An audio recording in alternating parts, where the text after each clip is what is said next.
最近可能有人被这条新闻勾起了兴趣，不明白以色列和土耳其之间居然还有恩怨，于是就私信了火力军。火力军，土耳其不是以色列在中东最可靠的盟友吗？当年中东所有的阿拉伯国家都恨不得将以色列除之而后快，唯有土耳其依旧和以色列保持着友好关系。在5次中东战争中，土耳其都没有直接参与，选择了中立。他俩之间究竟有什么恩怨？居然已经有10多年没有建交了。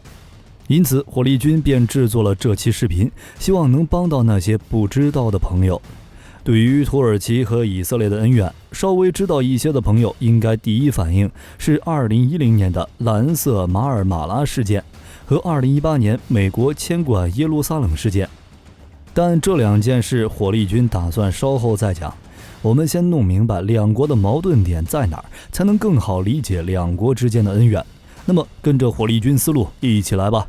首先要讲的是两国的梦想。从地缘环境上看，土耳其国土是由小亚细亚半岛和巴尔干半岛的东色雷斯地区组成，处于欧洲、亚洲、非洲3洲的交界地带。这地方好呀，自古以来都是各方势力竞相征服的对象，同时也孕育出了诸如东罗马帝国、奥斯曼土耳其帝国这样的璀璨文明。土耳其有着土地肥沃的沿海平原，中部高原上有着一望无际的草原，南部和东部山区广布，降水充沛，河湖众多，矿产资源丰富。总体上说，土耳其属于优质的板块，只要有稳定的发展环境，再加上土耳其人的聪明才智，发展成为一个地区大国不成问题。但土耳其人的梦想还不止如此。历史上，土耳其人的祖先曾在这块土地上建立了横跨欧亚非3大洲的奥斯曼帝国，简直是15、16世纪的人类文明之光。只不过近代随着帝国的衰落，被西方列强瓜分，能够保留下现有的国土，还要多亏土耳其共和国的国父凯末尔。正是在他的领导下，土耳其才走上世俗化和西化的发展道路，有了今天的发展成就。但是土耳其人的梦想是重建奥斯曼帝国的辉煌，尽管道路艰难，有梦想就有希望。如果土耳其的国土环境是肥沃，那以色列只能用贫瘠来形容。以色列实际控制面积只有 2.57万平方公里，整个国家呈南北狭长分布，而南部的沙漠更是直接占据了一半的国土，只有靠近地中海的沿岸平原比较适合居住。国土的中部为高原地形，东部则是巴勒斯坦和约旦大裂谷。巴勒斯坦这块土地是古文明的发源地，其中的耶路撒冷更是世界3大宗教的圣城。总的来说，以色列的国土并不优质，适合生存的沿海平原狭长，面积小又缺乏资源。另外，由于历史原因，以色列身处阿拉伯国家的包围之中。在经过5次中东战争之后，虽然在中东站稳了脚跟，但是面临的生存环境依然严峻。因此，以色列为了获取更大的生存空间，战略纵深各种资源等等，便主张了扩张战略。以色列的扩张战略和土耳其的大国梦想在中东这一有限的空间内发酵，难免会摩擦出激烈的火花，而这便是为两国矛盾的激发埋下了诱因。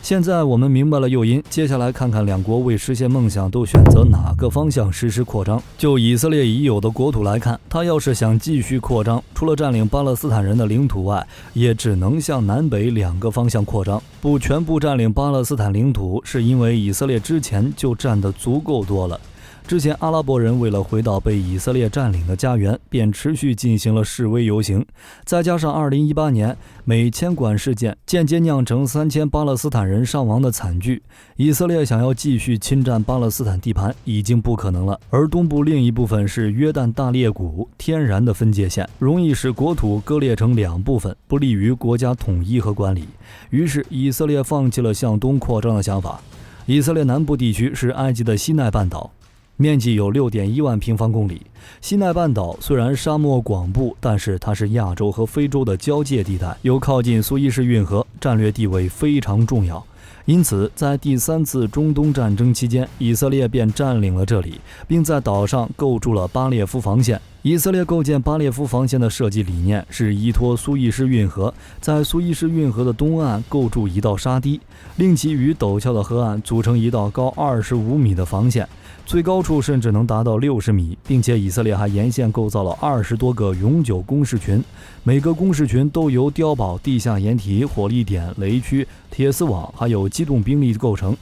除此之外，为了防止阿拉伯军队的袭击，以色列军队还在运河的沿岸碉堡下埋设了石油喷管，在遇到攻击的时候会喷射出石油，便能将运河化为一片火海。并且在运河防线之后还设有2道防线，由22个大型碉堡群、30多个据点以及200多个火力点构成，各个防御阵地都是相互呼应的，连接成一个175公里长、纵深30公里、总面积达5000平方公里的巨型防御阵地。这便是整条巴列夫防线的全貌。由于西奈半岛关系着埃及苏伊士运河的安全，因此在第4次中东战争中，埃及便集中兵力，是要击破巴列夫防线，夺回西奈半岛。但埃及军方在尝试过各种方案后，都没有办法攻破第1道防线。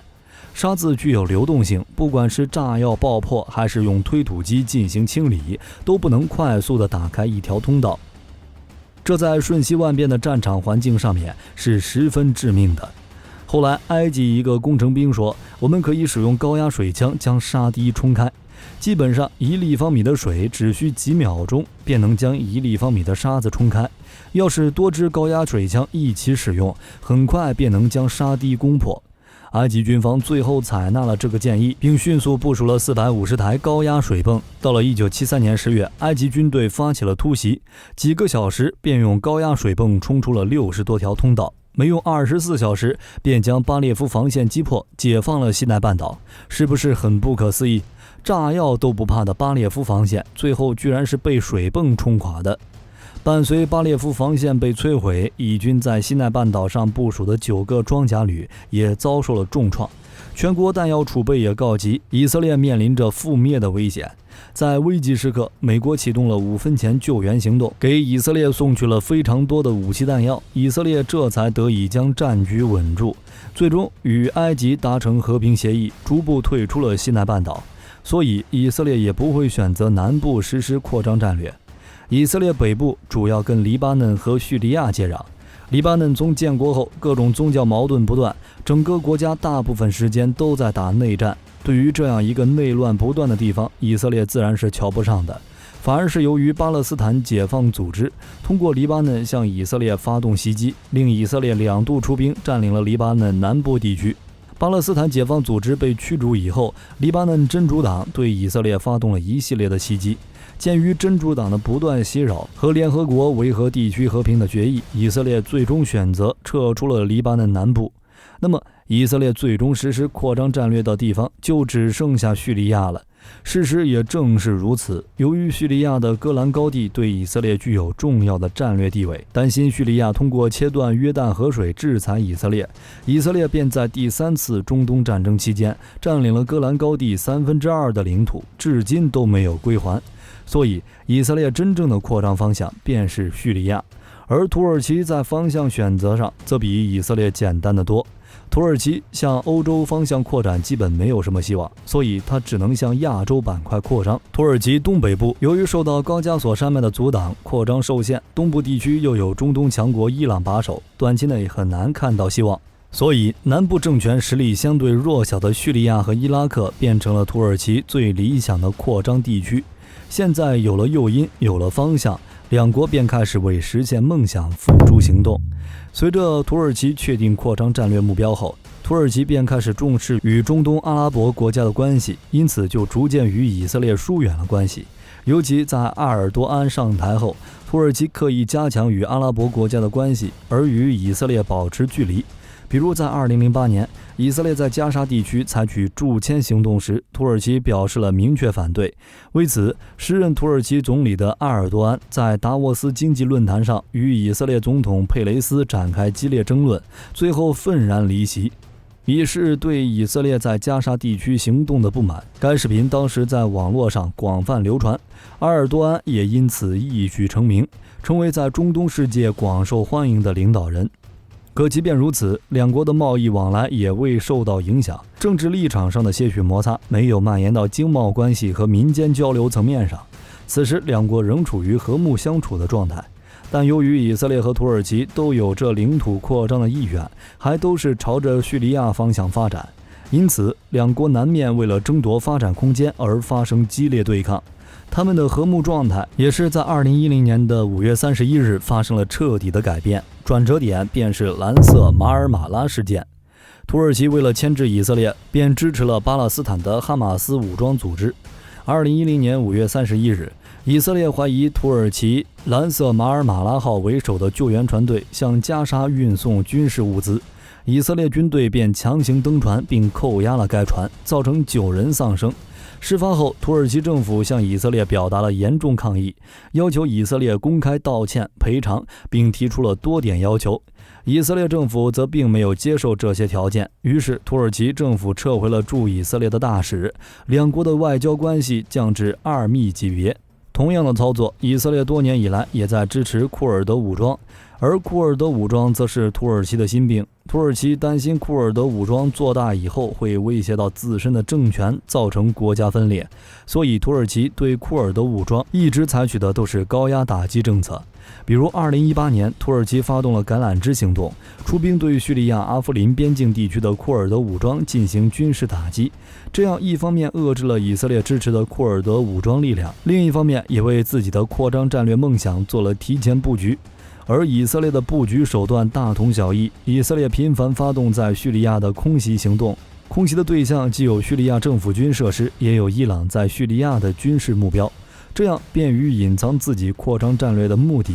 这么看，土耳其和以色列应该算是一对冤家，毕竟连相互打击手段、提前布局形式都一模一样。蓝色马尔马拉事件最终被提交给了国际刑法法庭进行裁决，但是由于事件进程复杂，国际法庭最终没能做出惩罚决定，这也引起了土耳其国内的不满情绪。当初各国境内也纷纷闹起了游行。随后，以色列和土耳其便开始了长达6年的紧张关系，直到2016年6月28日，经过双方同盟国美国的调解，土耳其总统耶尔德里姆与以色列总统内塔尼亚胡分别在安卡拉和罗马两地同时发表声明，表示将重新互派大使，并最迟于7月底之前实现邦交正常化。自2010年的蓝色马尔马拉事件之后，土以两国将结束长达6年的紧张关系，展开正常外交。然而，当大家以为一切都步入正常时，另一件事发生了：美国签管事件。2018年5月，美国驻以色列大使馆要从特拉维夫迁至耶路撒冷，巴勒斯坦多地抗议者与以军发生冲突，并导致大量巴勒斯坦人死伤后，也促使巴以冲突进一步升级。土耳其本来就对蓝色马尔马拉结果不满意，便再次召回驻以大使，并驱逐以驻土大使和驻伊斯坦布尔总领事。在2017年的阿克萨清真寺事件中，土耳其总统埃尔多安指责以色列正在破坏圣地耶路撒冷的伊斯兰性。而2018年的签管事件，土耳其更是直接称以色列是国际恐怖主义，双方关系又一次下降。直到2021年6月，时任以色列总理本雅明内塔尼亚胡下台，以色列和土耳其的关系才出现了缓和。到了今年的3月份，以色列和土耳其两国总统在土耳其首都安卡拉举行会晤，双方关系出现迅速恢复的势头。8月17日，以色列总理办公室发表声明，宣布与土耳其恢复外交关系，双方将重新互派大使和总领事，这才有了视频开头的土耳其军舰10多年来首次停靠以色列港口的新闻。其实说到底，都是因为两国在争夺中东地区的领导权和发展空间在拓展上存在根本的利益冲突，才导致了这一切。好了，关于以色列和土耳其两国的恩怨，你还有什么想补充的吗？欢迎在评论区留下你的看法，我们一起讨论。本期视频内容就到这里，我们下期再见。